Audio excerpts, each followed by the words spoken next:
Alright, gonna make another quick video real quick. Couple people have asked me, how do I cut out my parts? Well, if you've been on the 405th, you know, they always tell you to go get an X-Acto knife, which is key. Some like to do it with scissors. Me, after doing it for a while, I really don't even use my scissors anymore.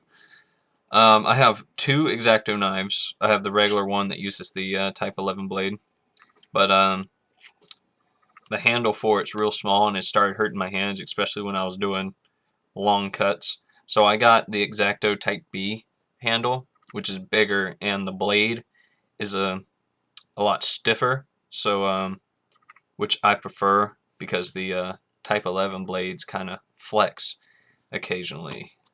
So what I do is I use the small one to just get the general shape of my cut done.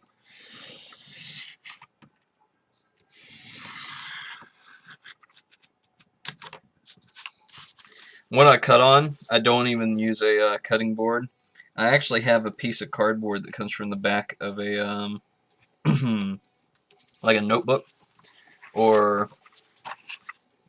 a writing pad. Here, I'll show you. It's just, you know, a flat piece of cardboard. You don't really want to use like cardboard because the hollowness in between the layers, if you press down too hard, oops, hit my camera. If you press down too hard, you will just go straight through the cardboard and hit whatever you're writing on or whatever you're cutting on. So, and I also found, because I started using cutting on a cutting board as well, it just it tears your blade up a lot quicker when you use a cutting board. So I don't use those anymore. Alright, so I got the general idea of my part cut out, which is, this is just a long piece that attaches to my visor. And when I get to this point, I go ahead and put this blade up, because I don't know if you can tell. I'll zoom in so you can see. This blade flexes real easy whenever you press down on it from side to side. I don't like that when I'm trying to do a precision cut.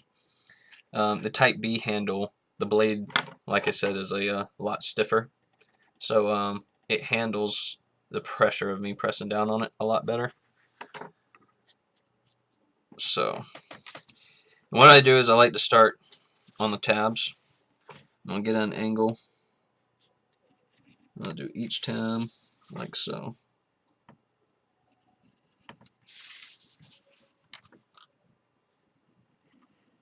The cool thing about these X-Acto blades is you really don't even have to put pressure on it. When I get a new blade, it goes through this cardstock like butter. So I just have to like tenderly drag it across the line and it'll cut through. Until the tip breaks, which is really, really bad about these Type 11 style blades. It's like it's almost kind of close to like a needle sharpness tip. It'll just break off like it's nothing. And then after that, you find yourself having to put just a little bit more pressure when you cut. It's not that big of a deal. It's just one more inconvenience.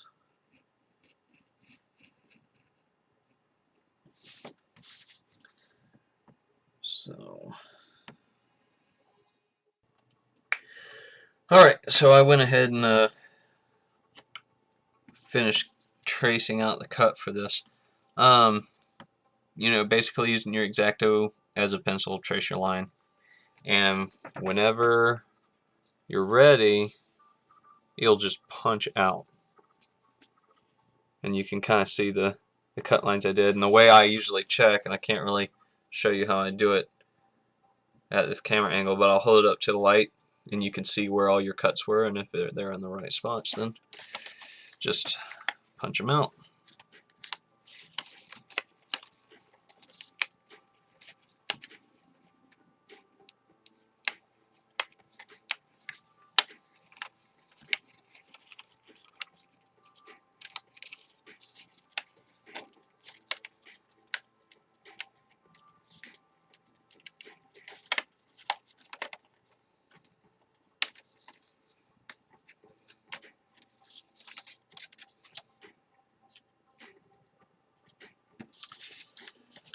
That's done, and what I usually do, sometimes those spots where the cuts weren't that perfect, and you get a little puff of paper, and just round them off. Like so.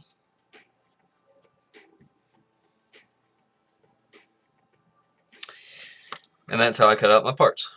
Thanks for watching.